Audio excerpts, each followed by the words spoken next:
शून्यवादी पाश्चात्य देशतारिणे जय श्री कृष्ण चैतन्य प्रभु नित्यानंद श्री अद्वैता गदाधर श्रीवासादि गौरभक्त वृंदा हरे कृष्ण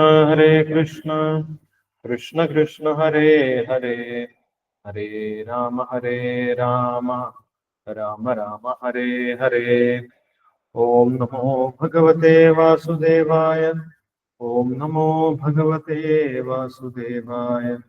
ओम नमो भगवते വാസുദേവായ. ഹരേ കൃഷ്ണ. എല്ലാവർക്കും ഒരിക്കൽ കൂടി സ്വാഗതം. നമ്മളിവിടെ ചർച്ച ചെയ്യുന്നത് ഭഗവത്ഗീത യഥാരൂപം. ഇസ്കോൺ സ്ഥാപകാചാര്യൻ കൃഷ്ണകൃപാമൂർത്തി AC ഭക്തിവേദാന്ത സ്വാമി ശ്രീല പ്രഭുപാദർ വിവർത്തനവും ഭാവാർത്ഥവും നൽകിയിട്ടുള്ള ഭഗവത്ഗീത യഥാരൂപമാണ് നമ്മൾ വായിക്കുന്നത്. 18 അധ്യായങ്ങൾക്ക് ശേഷം നമ്മളിപ്പോൾ ഓരോ അധ്യായവും ഒന്ന് അവലോകനം ചെയ്യുകയാണ്. ഓരോ അധ്യായത്തിലും എന്തെല്ലാം വിഷയങ്ങളാണ് ഉള്ളത്, എന്തെല്ലാം കാര്യങ്ങളാണ് ഓരോ അധ്യായത്തിലും ഭഗവാൻ പറഞ്ഞിട്ടുള്ളത് എന്ന് നമ്മൾ ഒന്ന് ഓടിച്ചു നോക്കുകയാണ്, ചുരുക്കത്തിൽ നോക്കുകയാണ്. അപ്പോൾ കഴിഞ്ഞ ദിവസങ്ങളിൽ നമ്മൾ ഒന്നാമത്തെ അധ്യായവും രണ്ടാമത്തെ അധ്യായവും മൂന്നാമത്തെ അധ്യായം കണ്ടു. മൂന്നാമത്തെ അധ്യായത്തിൽ ഭഗവാൻ അർജുനന്റെ ചോദ്യത്തിന് മറുപടിയായിട്ട് കർമ്മം ചെയ്യേണ്ടതിന്റെ പ്രാധാന്യം വിവരിച്ചു കൊടുത്തിട്ടുണ്ടായിരുന്നു. രണ്ടാമത്തെ അധ്യായത്തിൽ ഭഗവാൻ ബുദ്ധിയോഗത്തെ കുറിച്ച് പറഞ്ഞു കൊടുത്തിട്ടുണ്ടായിരുന്നു. ഇന്ദ്രിയങ്ങളൊക്കെ നിയന്ത്രിച്ച് പരമാത്മാവിനെ ശ്രദ്ധിച്ചു കഴിഞ്ഞാൽ ആ പരമാത്മാവിന്റെ നിർദ്ദേശം നമ്മൾക്ക് മനസ്സിലാക്കാൻ സാധിക്കും. ആ പരമാത്മാവിന്റെ നിർദ്ദേശം അനുസരിച്ച് നമ്മൾക്ക് പ്രവർത്തിക്കാൻ സാധിക്കും.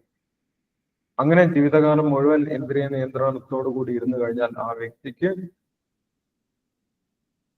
ആ ജീവിതത്തിൽ ദുഃഖങ്ങളൊന്നും ബാധിക്കുന്നില്ല. ശരീരം വെടിയുന്ന സമയത്ത് മുക്തി ലഭിക്കുകയും ചെയ്യും. യേശാ ഭ്രാമീ സ്ഥിതി പാർത്ഥ നൈനാം പ്രാപ്യ വിമുഖ്യതി സ്ഥിത്വാസ്യാം അന്ധകാലേവി ബ്രഹ്മനിർമ്മാണം രക്ഷതി എന്ന് പറഞ്ഞുകൊണ്ടാണ് രണ്ടാമത്തെ അധ്യായം അവസാനിക്കുന്നത്. അപ്പോൾ ബുദ്ധിയോഗത്തിനാണ് രണ്ടാമത്തെ അധ്യായത്തിൽ പ്രാധാന്യം കൊടുത്തിട്ടുള്ളത്. ഇന്ദ്രിയ നിയന്ത്രണം ചെയ്യണം. അങ്ങനെ ഇന്ദ്രിയ നിയന്ത്രണത്തോടുകൂടി ആത്മവശ്യേർ വിധേയാത്മാ, പരമാത്മാവിന് വിധേയമായിട്ട് ഇരിക്കുന്ന സമയത്ത് പരമാത്മാവിന്റെ നിർദ്ദേശങ്ങൾ മനസ്സിലാക്കാൻ സാധിക്കും. ആ ബുദ്ധിയോഗം ഉപയോഗിച്ച് ഒരു വ്യക്തിക്ക് ഭൗതിക ബന്ധനങ്ങളിൽ നിന്നും മോചനം നേടാനും സാധിക്കും എന്ന് ഭഗവാൻ പറഞ്ഞു കൊടുത്തിട്ടുണ്ടായിരുന്നു. അത് കേട്ട സമയത്ത് അർജുനൻ ചോദിക്കുന്നത്, അങ്ങനെയാണെങ്കിൽ ബുദ്ധിയോഗമാണ് കൂടുതൽ ഉയർന്നതെങ്കിൽ ഞാൻ പിന്നെ എന്തിനാണ് ഈ കർമ്മമൊക്കെ ചെയ്യുന്നത്? ഇത്രയും ഘോരമായിട്ടുള്ള യുദ്ധം ഞാൻ പിന്നെ എന്തിനാണ് ചെയ്യുന്നത്? ഞാൻ ഇന്ദ്രിയ നിയന്ത്രണവുമായിട്ട് ധ്യാനിച്ചിരിക്കാം എന്ന് അർജുനൻ വിചാരിച്ചു. അങ്ങനെ ചോദിച്ചു, എന്തിനാണ് ഞാൻ ഈ കർമ്മം ചെയ്യുന്നത് എന്ന് ചോദിച്ചു. അപ്പോൾ ഭഗവാൻ കർമ്മത്തിന്റെ പ്രാധാന്യം മൂന്നാമത്തെ അധ്യായത്തിൽ പറഞ്ഞു കൊടുക്കുന്നുണ്ട്. ഒരു ജീവാത്മാവ് എന്ന നിലയ്ക്ക് ഒരിക്കലും നമ്മൾക്ക് കർമ്മത്തെ ഉപേക്ഷിക്കാൻ സാധിക്കുകയില്ല എന്ന് ഭഗവാൻ പറഞ്ഞു. കാരണം ജീവാത്മാവ് സഹജമായി കർമ്മം ചെയ്തുകൊണ്ടിരിക്കുന്നതാണ്. കർമ്മം ഒരിക്കലും ജീവാത്മാവ് നിർത്തുന്നില്ല. ചാതുദിഷ്ടത്യ അകർമ്മകൃത നഹി കശ്ചിത് ക്ഷണമപി ചാതുദിഷ്ടത്യ കർമ്മകൃത. ഒരു ക്ഷണം പോലും, ഒരു നിമിഷം പോലും ജീവാത്മാവ് ആക്റ്റീവ് അല്ലാതിരിക്കുന്നില്ല, കർമ്മം ചെയ്യാതിരിക്കുന്നില്ല. അപ്പോൾ ജീവാത്മാവിനെ സംബന്ധിച്ചിടത്തോളം കർമ്മം എന്നത് ഉപേക്ഷിക്കാൻ സാധിക്കുന്ന ഒരു കാര്യമല്ല എന്ന് ഭഗവാൻ പറഞ്ഞു. അതുകൊണ്ട് കർമ്മം ഉപേക്ഷിക്കുന്നതിനെ കുറിച്ച് ഒരിക്കലും ചിന്തിക്കേണ്ട ആവശ്യമില്ല എന്ന് പറഞ്ഞു. മാത്രമല്ല, നമ്മുടെ ഹൃദയ ശുദ്ധീകരണത്തിന്, മോക്ഷമാർഗത്തിലേക്ക് സഞ്ചരിക്കുന്നതിന് കർമ്മം ചെയ്തേ മതിയാകും എന്നാണ് ഭഗവാൻ പറയുന്നത്. സന്യാസിമാർക്ക് പോലും കർമ്മം ചെയ്യാതെ ഹൃദയ ശുദ്ധീകരണം ഉണ്ടാവില്ല. അവർക്ക് ജീവിതത്തിൽ പരിപൂർണത ലഭിക്കുന്നില്ല എന്ന് പറഞ്ഞു. മാത്രമല്ല, ഈ ഭൗതിക ശരീരം നിലനിർത്തണമെങ്കിൽ പോലും നമ്മൾ കർമ്മം ചെയ്യണം. നമ്മൾക്ക് സഹജമായിട്ടുള്ള കർമ്മം, നമ്മൾ നിയതമായിട്ടുള്ള കടമ എന്നുള്ള നിലയിൽ കർമ്മങ്ങളൊക്കെ ചെയ്യണമെന്ന് പറഞ്ഞു. അതിനുശേഷം ആ കർമ്മം ചെയ്യുന്നതിന്റെ നിയമവും പറഞ്ഞു കൊടുത്തു. കർമ്മം ചെയ്യേണ്ടതിന്റെ മാനദണ്ഡം, ഏത് കർമ്മമാണ് ചെയ്യേണ്ടത് ഏത് കർമ്മമാണ് ഉപേക്ഷിക്കേണ്ടത് എന്ന് തിരിച്ചറിയാൻ സഹായിക്കുന്ന കർമ്മത്തിന്റെ നിയമം ഭഗവാൻ പറഞ്ഞു കൊടുത്തു. യജ്ഞാർത്ഥാത് കർമ്മണോ അന്യത്ര ലോകോയം കർമ്മബന്ധന തദർത്ഥം കർമ്മ കൗന്ദേയ മുക്തസംഗ സമാചര. യജ്ഞത്തിനായിട്ട്, ഭഗവാന്റെ തൃപ്തിക്കായിട്ട് കർമ്മം ചെയ്യുക. ഭഗവാന്റെ തൃപ്തിക്കായിട്ട് ചെയ്യുന്ന എല്ലാ കർമ്മങ്ങളും നമ്മളെ പുരോഗതിയിലേക്കാണ്, മോക്ഷമാർഗത്തിലേക്കാണ് നയിക്കുന്നത്. അതിന് വിപരീതമായിട്ടുള്ള കർമ്മങ്ങളൊക്കെ ഭഗവാൻ അതൃപ്തി ഉണ്ടാക്കുന്ന കർമ്മങ്ങളെല്ലാം നമ്മളെ ഈ ഭൗതിക ലോകത്തിൽ കൂടുതൽ കൂടുതൽ ബന്ധിക്കുകയാണ് ചെയ്യുന്നത് എന്നുള്ള കാര്യം പറഞ്ഞു. അതിനുശേഷം ഭഗവാൻ ഇവിടെ ഒരു മനുഷ്യർക്കായിട്ട് ഒരു സിസ്റ്റം രൂപീകരിച്ചിട്ടുണ്ട്. ഈ ലോകത്തിൽ എങ്ങനെ സുഖമായിട്ട് ജീവിക്കാം, അതിനുശേഷം മുക്തി നേടി എങ്ങനെ പോകാം, അതിനുവേണ്ടി ഭഗവാൻ ഇവിടെ ഒരു സിസ്റ്റം, യജ്ഞം എന്ന് പറഞ്ഞിട്ടുള്ള ഒരു സമ്പ്രദായം നിർമ്മിച്ചിട്ടുണ്ട്. മനുഷ്യരെല്ലാവരും യജ്ഞം ചെയ്തു കഴിഞ്ഞാൽ അവർക്ക് സുഖമായിട്ട് ജീവിക്കാനും പിന്നീട് മോക്ഷമാർഗത്തിലേക്ക് പോകാനുമുള്ള അവസരമുണ്ട്. അതറിയാതെ പ്രവർത്തിക്കുന്ന വ്യക്തികൾ വെറുതെ പരിശ്രമിക്കുക മാത്രമാണ് ചെയ്യുന്നത്, അവർ വിഡ്ഢികളാണ് എന്ന് ഭഗവാൻ പറഞ്ഞിട്ടുണ്ടായിരുന്നു. അപ്പോൾ ആ കർമ്മമാർഗം അവലംബിച്ചിട്ടുള്ള ഭക്തന്മാർക്ക് ഉദാഹരണവും ഭഗവാൻ പറഞ്ഞിട്ടുണ്ടായിരുന്നു. ജനകനെ പോലുള്ള മഹാരാജാക്കന്മാർ കർമ്മം ഭഗവാന് സമർപ്പിച്ചുകൊണ്ട് തന്നെയാണ് അവർ ജീവിതത്തിൽ പരിപൂർണത കൈവരിച്ചിട്ടുള്ളത്. അതുകൊണ്ട് അങ്ങനെയുള്ള മഹത് വ്യക്തികളെ മാതൃകയാക്കിക്കൊണ്ട് വേണം നമ്മൾ കർമ്മം ചെയ്യാൻ എന്നും ഭഗവാൻ നിർദ്ദേശിച്ചു. അപ്പോൾ ഇതെല്ലാം കേട്ട സമയത്ത് അർജുനന് മറ്റൊരു സംശയം ഉണ്ടായി. ജനങ്ങൾക്ക് എല്ലാവർക്കും നല്ല കർമ്മങ്ങൾ ചെയ്യാൻ താല്പര്യമുണ്ട്, ഭഗവത് സേവനം ചെയ്യാൻ താല്പര്യമുണ്ട്, അല്ലെങ്കിൽ യജ്ഞത്തിനായിട്ട് കർമ്മങ്ങളൊക്കെ ചെയ്യാനൊക്കെ താല്പര്യമുണ്ട്, പുണ്യകർമ്മങ്ങൾ ചെയ്യുന്നതിനൊക്കെ താല്പര്യമുണ്ട്. എന്നാൽ പോലും അവർക്ക് അതിൽ നിരന്തരം ഏർപ്പെടാൻ സാധിക്കുന്നില്ല. അവരതെല്ലാം കേട്ടിട്ടും അതെല്ലാം നല്ലതാണെന്ന് അറിഞ്ഞിട്ടും പിന്നീട് വീണ്ടും മോശമായിട്ടുള്ള കർമ്മങ്ങളിലേക്കൊക്കെ പോകുന്നു, പാപകരമായിട്ടുള്ള കർമ്മങ്ങളിലേക്കൊക്കെ പോകുന്നു. അതിന്റെ കാരണം എന്താണ് എന്ന് അർജുനൻ ചോദിച്ച സമയത്ത് ഭഗവാൻ പറഞ്ഞത് കാമമാണ്, ഇന്ദ്രിയ സുഖത്തിനുള്ള താല്പര്യമാണ് നമ്മുടെ ജ്ഞാനം നശിപ്പിക്കുന്നത്, നമ്മളെ തെറ്റായിട്ടുള്ള കർമ്മങ്ങളിലേക്ക് നയിക്കുന്നത് കാമമാണ് എന്ന് ഭഗവാൻ പറഞ്ഞിട്ടുണ്ട്. കാമയേഷ ക്രോധയേഷ രജോഗുണ സമുദ്ഭവ മഹാശനോ മഹാപാത്മ വിദ്യേനം ഇഹ വൈരിണം. ഒരു മനുഷ്യന്റെ ശത്രുവായിട്ടുള്ളത് കാമമാണ്. ആ കാമമാണ് ഒരു വ്യക്തിയുടെ ജ്ഞാനത്തെയും വിജ്ഞാനത്തെയും നശിപ്പിക്കുന്നത്. ഭഗവാനെ കുറിച്ചുള്ള അറിവിനെ നശിപ്പിക്കുന്നത് കാമമാണ്. ആ അറിവ് നശിച്ചു കഴിഞ്ഞാൽ പിന്നെ ജനങ്ങൾ തെറ്റായിട്ടുള്ള കർമ്മങ്ങളിലൊക്കെ യാതൊരു മടിയുമില്ലാതെ ഏർപ്പെട്ടു പോകും എന്ന് പറഞ്ഞു കൊടുക്കും. അതുകൊണ്ട് ഭഗവാൻ നിർദ്ദേശിക്കുന്നത് ആ കാമത്തെ മുരടിപ്പിക്കുന്നതിനായി നീ നിന്റെ ഇന്ദ്രിയങ്ങളെയൊക്കെ നിയന്ത്രിക്കുക. തസ്മാത്വം ഇന്ദ്രിയാണ്യാതോ നിയമ്യ ഭരതർഷഭ ആത്മാനം പ്രജഹിഹ്യേനം ജ്ഞാനവിജ്ഞാനനാശനം എന്ന് കൊടുത്തു.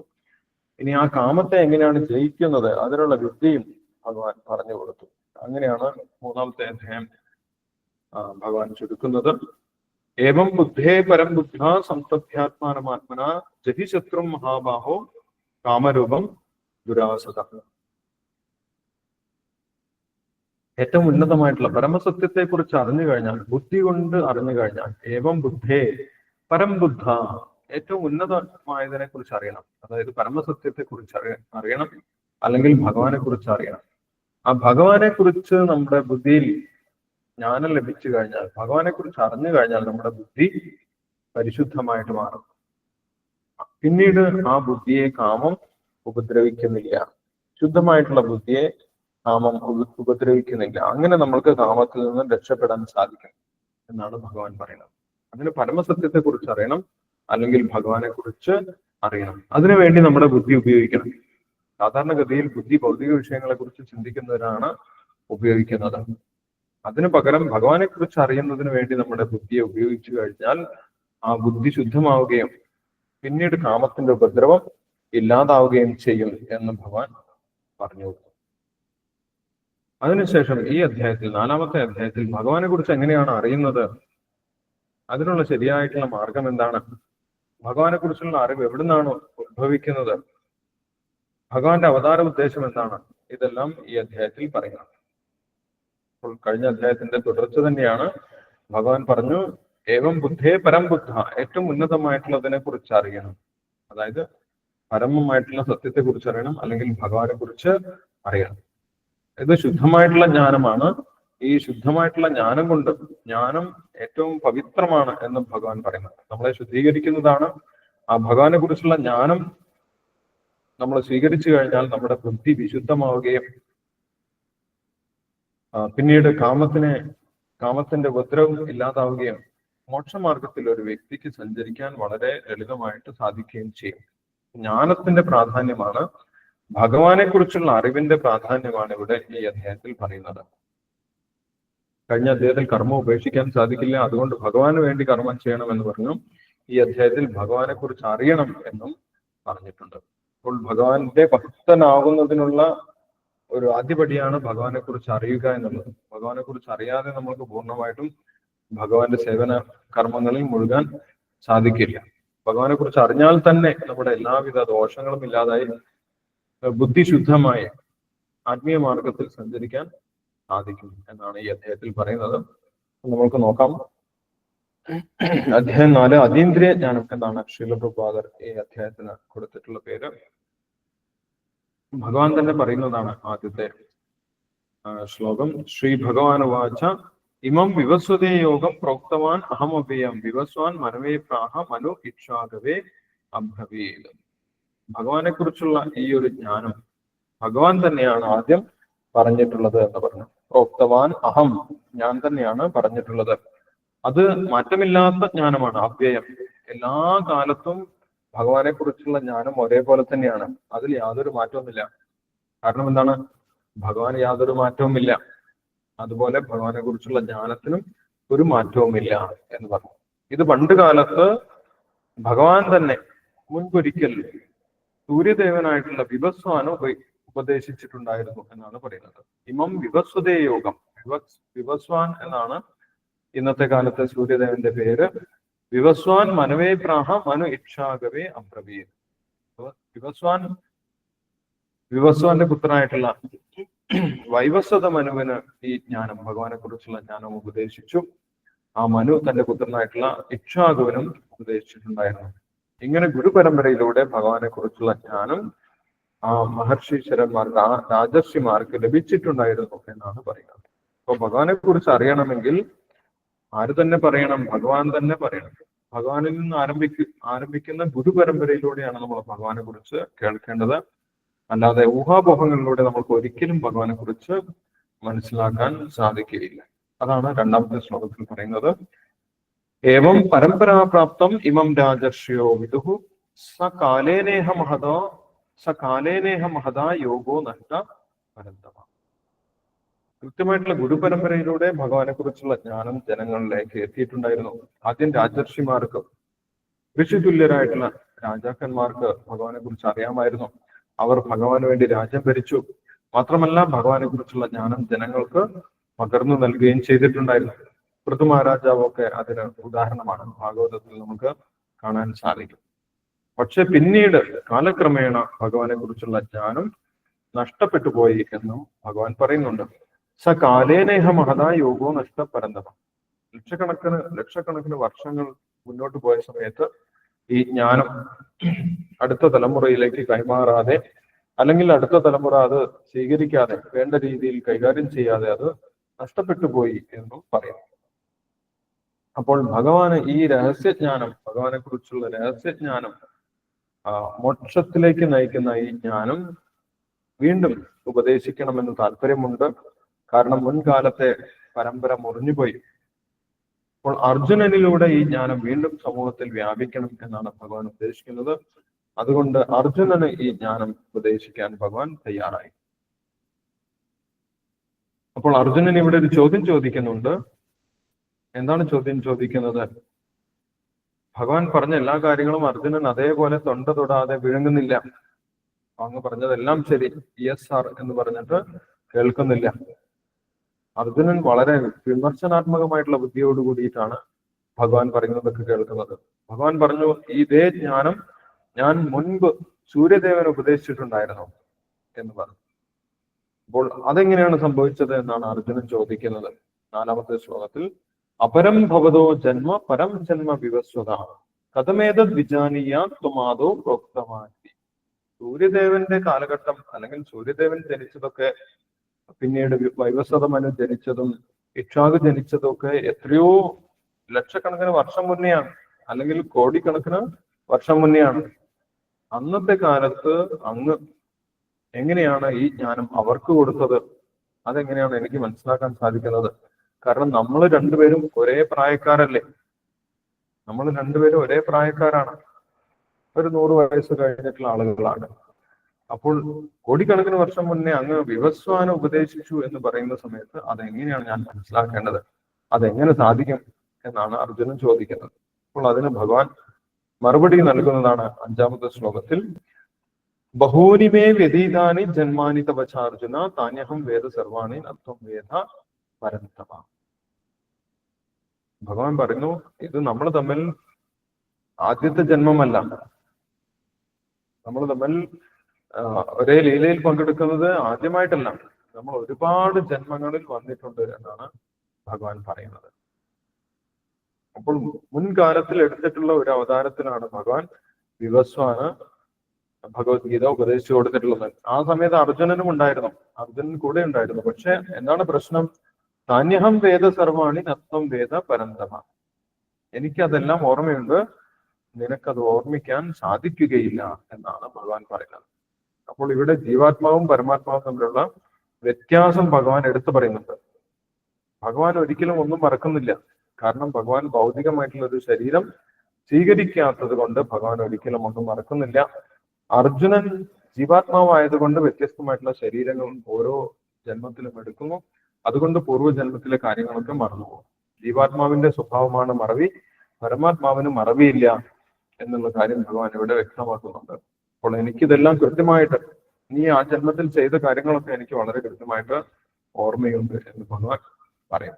അതിനുശേഷം ഭഗവാന്റെ ജന്മത്തെക്കുറിച്ച് ഭഗവാൻ സ്വയം പറയുന്നതാണ് 6ാമത്തെ ശ്ലോകത്തിൽ. ഭഗവാൻ ഒരിക്കലും ഇങ്ങനെ അവതരിക്കേണ്ട ആവശ്യമില്ല, അല്ലെങ്കിൽ ജന്മം എടുക്കേണ്ട യാതൊരു ആവശ്യവുമില്ല. ഒരു സാധാരണ ജീവാത്മാവ് പ്രകൃതിയുടെ നിർബന്ധത്തിന് വഴങ്ങി ജനിക്കുന്നത് പോലെയല്ല ഭഗവാൻ അവതരിക്കുന്നത് എന്ന് ഭഗവാൻ വ്യക്തമാക്കുന്നുണ്ട്.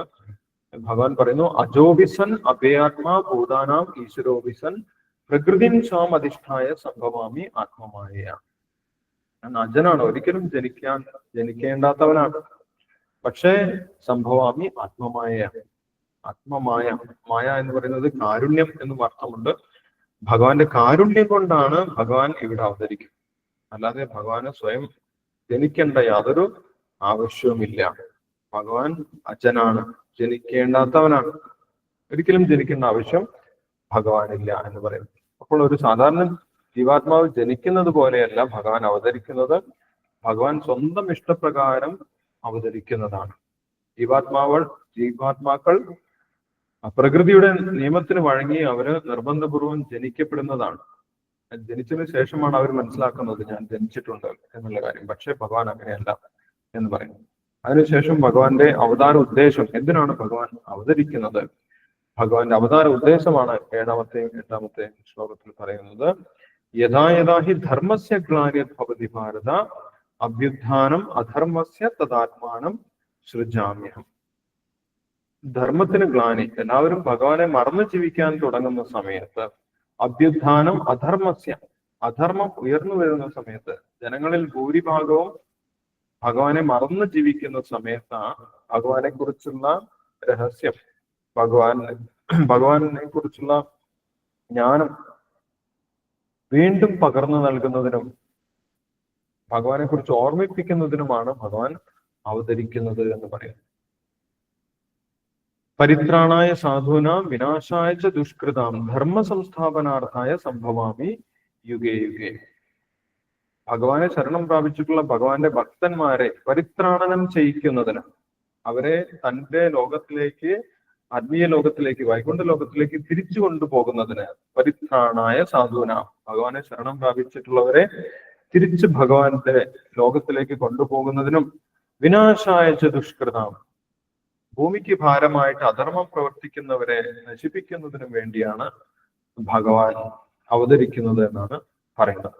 ധർമ്മ സംസ്ഥാപനാർത്ഥായ, ഭഗവാനെ കുറിച്ചുള്ള ധർമ്മം വീണ്ടും പുനഃസ്ഥാപിക്കുന്നതിന് വേണ്ടി ഭഗവാൻ അവതരിക്കുന്നു. ഭഗവാൻ എപ്പോഴൊക്കെ അവതരിക്കുന്നു? ഭഗവാൻ ഏതെങ്കിലും ഒരു പ്രത്യേക യുഗത്തിൽ മാത്രമല്ല, സംഭവാമി യുഗേ യുഗേ എന്നാണ് പറയുന്നത്. യുഗം തോറും ഭഗവാൻ വ്യത്യസ്ത അവതാരങ്ങളായിട്ട് അവതരിക്കുന്നുണ്ട് എന്നാണ് പറയുന്നത്. എല്ലാ യുഗങ്ങളിലും ഭഗവാൻ ധർമ്മം സ്ഥാപിക്കുന്നതിന് വേണ്ടി വ്യത്യസ്ത അവതാരങ്ങളായിട്ട് വരുന്നുണ്ട്. അപ്പോൾ ഭഗവാൻ തുടർച്ചയായിട്ട് അവതാരങ്ങൾ എടുത്തുകൊണ്ടിരിക്കുന്നുണ്ട് എന്നാണ് പറയുന്നത്. അപ്പോൾ ഭഗവാനെ കുറിച്ചുള്ള ഈ രഹസ്യം മനസ്സിലാക്കുന്നത് തന്നെ വലിയ കാര്യമാണ് എന്നാണ് പറയുന്നത്. ചില ആളുകൾ, ഭൗതിക ലോകത്തിലുള്ള ആളുകൾ ഭഗവാൻ ശ്രീകൃഷ്ണനെ ഒരു സാധാരണ വ്യക്തിയായിട്ടാണ് ചിലപ്പോൾ കണക്കാക്കുന്നത്, അല്ലെങ്കിൽ ഒരു ചരിത്ര പുരുഷനായിട്ട്, അല്ലെങ്കിൽ കുറച്ചൊരു സിദ്ധിയുള്ള ഒരാളായിട്ട്. ഇങ്ങനെയൊക്കെ വ്യത്യസ്ത രീതിയിലാണ് ഭഗവാനെ കുറിച്ച് പലരും കണക്കാക്കുന്നത്. പക്ഷെ ഭഗവാൻ പരമദിവ്യോത്തമ പുരുഷനാണ്, എല്ലാ അവതാരങ്ങളുടെയും ഉറവിടമാണ്, പൂർണ്ണ സ്വതന്ത്രനായിട്ടുള്ള സ്വയം ഭഗവാനാണ് എന്നുള്ള ആ രഹസ്യം അത് വളരെ അപൂർവമായിട്ട് മാത്രമേ ജനങ്ങൾക്ക് മനസ്സിലാവുകയുള്ളൂ.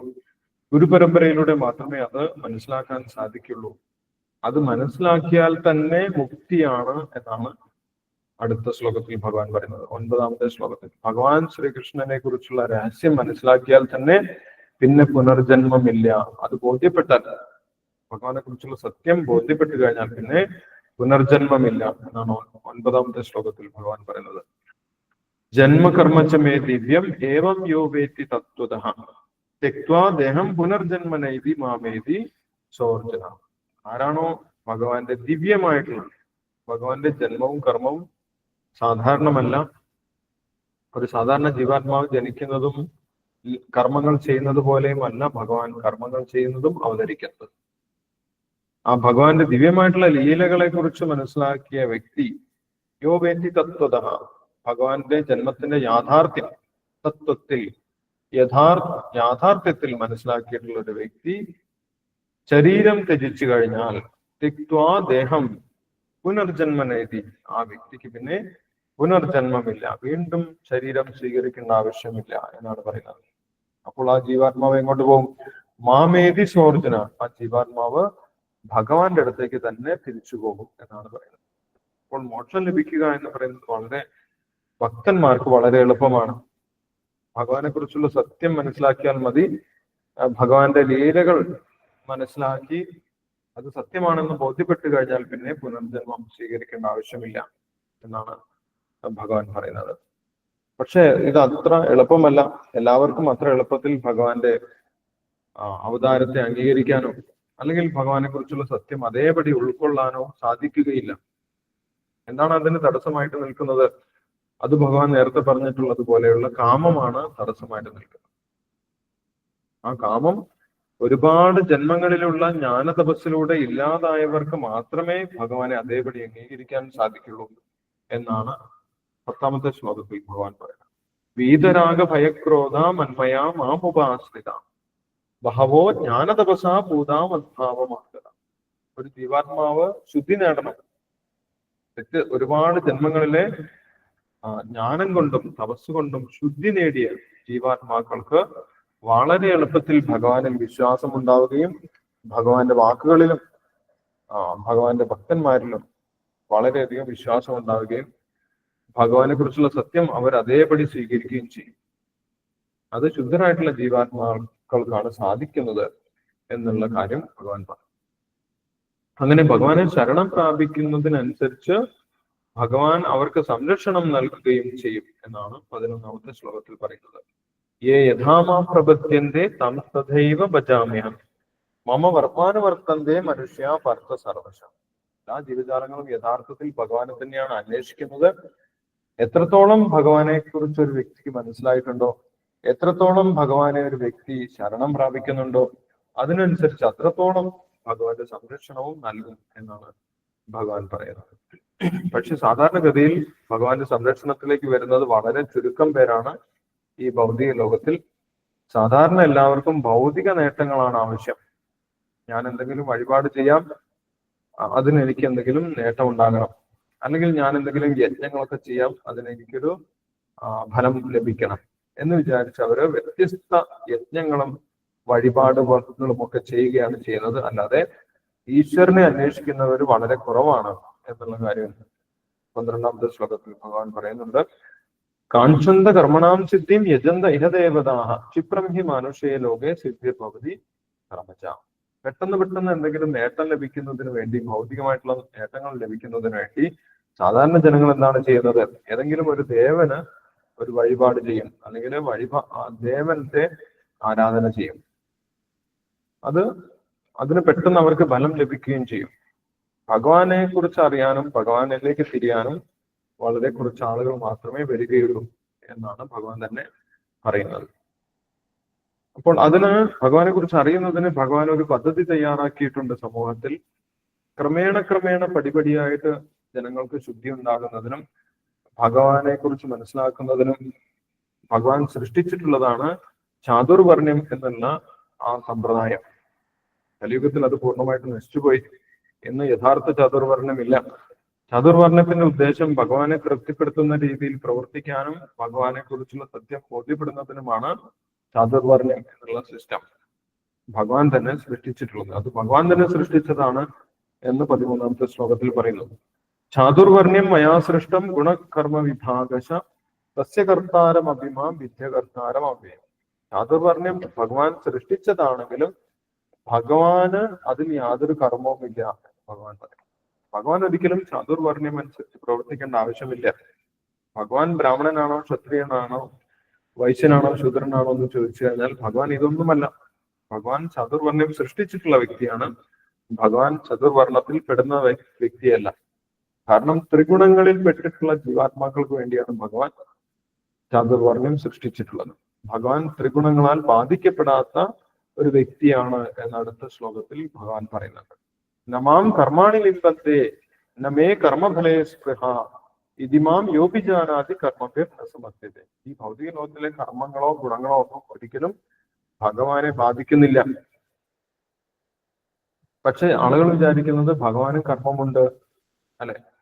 ഭഗവാനും കർമ്മം അനുസരിച്ച് ജനിക്കേണ്ടി വന്നു, ഭഗവാനും വിധിയെ മറികടക്കാൻ സാധിക്കുന്നില്ല എന്നൊക്കെയാണ് സാധാരണ ആളുകൾ പറയുക. പക്ഷെ യഥാർത്ഥത്തിൽ അങ്ങനെയല്ല. ഭഗവാൻ ഒരു കർമ്മവും, ഭൗതിക ലോകത്തിലുള്ള ഒരു കർമ്മവും ഭഗവാനെ ബാധിക്കുന്നില്ല. അതുകൊണ്ടാണ് ഭഗവാനെ നിർഗുണൻ എന്ന് പറഞ്ഞിട്ടുള്ളത്. ഭഗവാനെ കുറിച്ചുള്ള ഈ സത്യം മനസ്സിലാക്കിയവരെയും കർമ്മം ബാധിക്കുന്നില്ല എന്നാണ് ഭഗവാൻ ഇവിടെ പറയുന്നത്. ഭഗവാനെ കുറിച്ചുള്ള ഈ ഒരു സത്യം, ഈ രഹസ്യം ബോധ്യപ്പെട്ടവരെയും കർമ്മഫലങ്ങൾ ബാധിക്കുന്നില്ല. അത്രയ്ക്കും ശുദ്ധീകരണ ശക്തിയുള്ളതാണ് ഭഗവാനെ കുറിച്ചുള്ള ജ്ഞാനം. ഭഗവാനെ കുറിച്ചുള്ള യഥാർത്ഥ ജ്ഞാനം എല്ലാവർക്കും ലഭിക്കുന്നില്ല.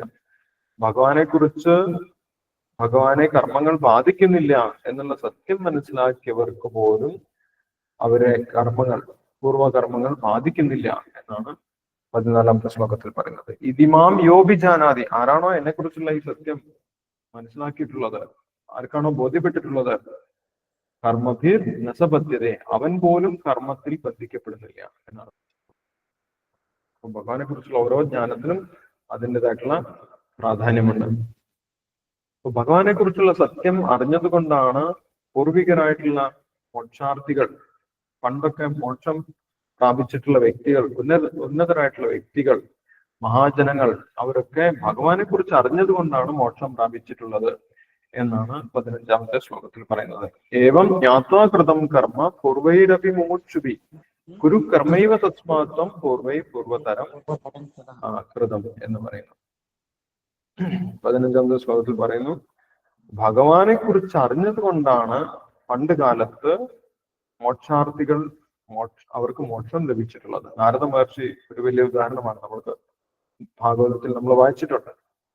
ഭക്തന്മാരിൽ നിന്നും ഭഗവാനെ കുറിച്ച് കേട്ടു, അങ്ങനെ ഭഗവാനെ കുറിച്ച് ചിന്തിച്ചു, ഭഗവാന് വേണ്ടി പ്രവർത്തിക്കാൻ തുടങ്ങി. അങ്ങനെയാണ് നാരദ മഹർഷിക്ക് മോക്ഷം ലഭിച്ചിട്ടുള്ളത്. അപ്പോൾ അങ്ങനെയുള്ള എല്ലാവരും, ഇപ്പോൾ നേരത്തെ ഭഗവാൻ ജനക മഹർഷിയുടെ ജനക രാജാവിന്റെ കാര്യം പറഞ്ഞു.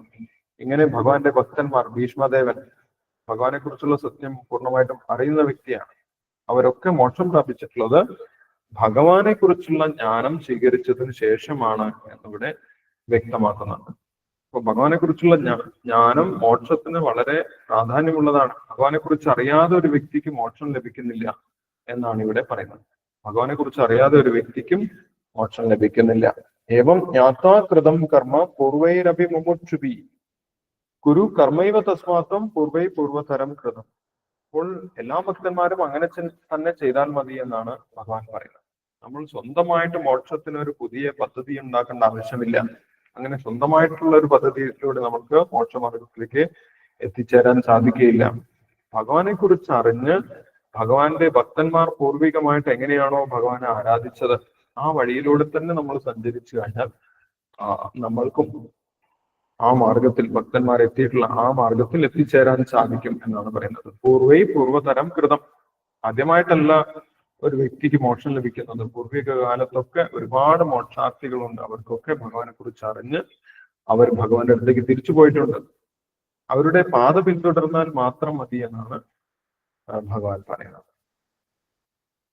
അതിനുശേഷം ഭഗവാൻ കർമ്മത്തിനെ കുറിച്ച് പറഞ്ഞു. കർമ്മത്തിന്റെ സങ്കീർണത, എത്ര പ്രയാസമുള്ളതാണ് ഈ കർമ്മത്തിനെ കുറിച്ച് മനസ്സിലാക്കാനുള്ളത് എന്ന് ഭഗവാൻ പറയുന്നു. അതുകൊണ്ട് ചുരുക്കത്തിൽ ഭഗവാൻ കർമ്മത്തിനെ കുറിച്ച് ചില കാര്യങ്ങൾ പറഞ്ഞു തരുന്നത്. കിം കർമ്മ കിം അകർമ്മേതി കവയോപ്യത്ര മോഹിത തത്തേ കർമ്മ പ്രവക്ഷ്യാമി യജ്ഞാത്വ മോക്ഷസേ അശുഭ. എന്താണ് ചെയ്യേണ്ടത്, എന്താണ് ചെയ്യാൻ പാടില്ലാത്തത്? ഈ കർമ്മം വളരെ സങ്കീർണമാണ്. അപ്പോൾ ലളിതമായിട്ട് ഭഗവാൻ പറഞ്ഞു തരുന്നു. 3 തരം കർമ്മത്തെ കുറിച്ച് മനുഷ്യന്മാർ തീർച്ചയായിട്ടും അറിഞ്ഞിരിക്കണം എന്നാണ് പറയുന്നത്. 3 തരം കർമ്മം മനുഷ്യനായി കഴിഞ്ഞാൽ അറിഞ്ഞ് അതിനനുസരിച്ച് പ്രവർത്തിക്കണം എന്നാണ് പറയുന്നത്. ഏതൊക്കെയാണ് 3 തരം കർമ്മം എന്ന് 17ാമത്തെ ശ്ലോകത്തിൽ പറയുന്നുണ്ട്. കർമ്മണോഹ്യപി ബോധവ്യം ബോധവ്യം ച വികർമ്മണ അകർമ്മണശ്ച ബോധവ്യം ഗഹന കർമ്മണോ ഗതി. കർമ്മണോഹ്യപി ബോധവ്യം. കർമ്മം എന്താണെന്ന് ഒരു വ്യക്തി അറിഞ്ഞിരിക്കണം. കർമ്മം എന്ന് പറയുന്നത് വേദങ്ങളിൽ നിർദ്ദേശിക്കുന്ന കർമ്മങ്ങളാണ്. അത് ബോധവ്യം, അത് അറിഞ്ഞിരിക്കേണ്ടതാണ് എന്ന് ഭഗവാൻ പറയും. മനുഷ്യനായി കഴിഞ്ഞാൽ എനിക്കിതൊന്നും അറിയില്ല എന്ന് നമ്മൾ അജ്ഞാനത്തിൽ പ്രവർത്തിച്ചത് കൊണ്ട് കാര്യമില്ല എന്നാണ് ഭഗവാൻ പറയുന്നത്. മനുഷ്യനായി കഴിഞ്ഞാൽ നമ്മൾ തീർച്ചയായിട്ടും അറിഞ്ഞിരിക്കണം. അറിയേണ്ടത് നമ്മുടെ കടമയാണ്. ബോധവ്യം, അത് നിർബന്ധമാണ് എന്നാണ് പറയുന്നത്. ഈ കർമ്മം അനുസരിച്ച് വേണം നമ്മൾ പ്രവർത്തിക്കാൻ. അതേപോലെ വികർമ്മവും എന്താണെന്നും നമ്മൾ അറിഞ്ഞിരിക്കണം. ബോധവ്യം ച വികർമ്മണം. ചെയ്യാൻ പാടില്ലാത്ത കർമ്മത്തെയാണ് വികർമ്മം എന്ന് പറയുന്നത്. ആ ചെയ്യാൻ പാടില്ലാത്ത കർമ്മം എന്താണെന്ന് നമ്മൾ തീർച്ചയായിട്ടും അറിഞ്ഞിരിക്കണം എന്നാണ് ഭഗവാൻ. മാത്രമല്ല അകർമ്മണശ്ച ബോധവ്യം.